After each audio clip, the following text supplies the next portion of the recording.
at practice. Everybody getting into the act. Durant fires for three. Got it! Got it! Here's Thompson for three. Big shot by Steph Curry. Now we are joined by the legend, the man that was responsible for constructing the Toronto Raptors franchise as an owner, front office exec, and head coach, the Hall of Famer Isiah Thomas. Zeke, when you heard this news, what were your first thoughts? My first thoughts were wow, and I say wow because, you know, with LeBron James leaving the East, he was the Toronto killer.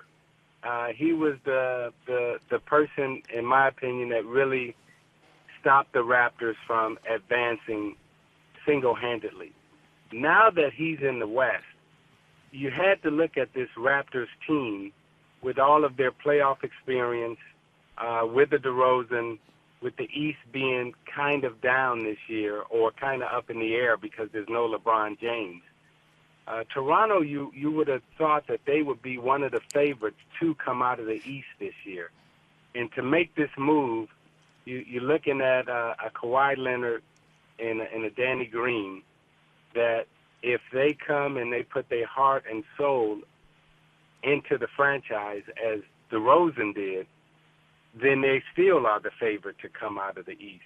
But if Kawhi's heart and soul is not into being a Toronto Raptor, then it could be a long season for the Raptors. And Zeke, I want to go into your GM mind right now. If you're Pop or Masai Ujiri, how are you making Kawhi and DeMar DeRozan feel good about themselves to feel, to your point you just made, that they want to play good basketball and buy all the way in?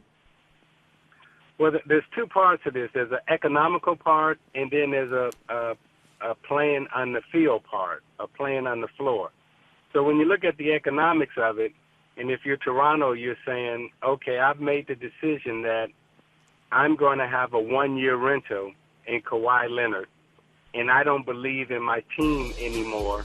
So this speeds up the rebuild process because I think all of us know that Kawhi is 70% a Laker right now in his heart.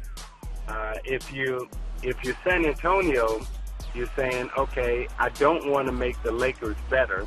I don't want to make a team in the West better.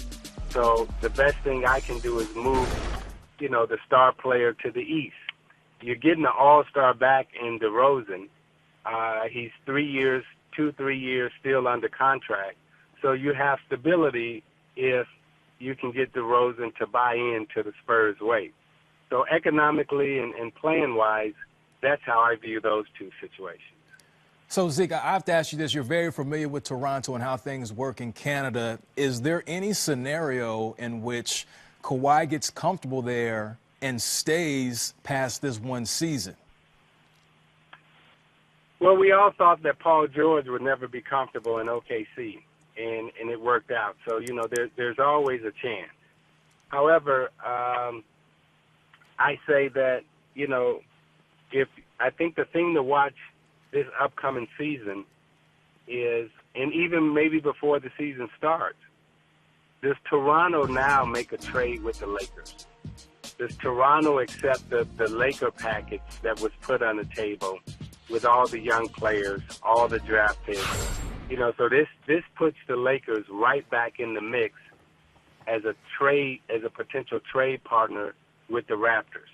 And if you're looking at the Raptors from a rebuild or a startup, you know, they've acquired, you know, the most valuable asset in terms of player in the free agent market for trades and potential to move to make their team better. So it's a win-win for Masai and the Raptors, either way you look at it. If you're trying to get him to buy in and win the championship, or you're looking to trade him for more valuable players. Great points made there. Apparently, Masai Ujiri keeping all those options open, doing a great job as the president of the Raptors. Hey, Zeke, thanks for joining us. Hey, you're welcome, and good luck, you guys. Wow. Unbelievable. Very unbelievable. And this is the social media post I spoke about. Be told one thing and the outcome is another. Can't trust them. Ain't no loyalty in this game. Wow.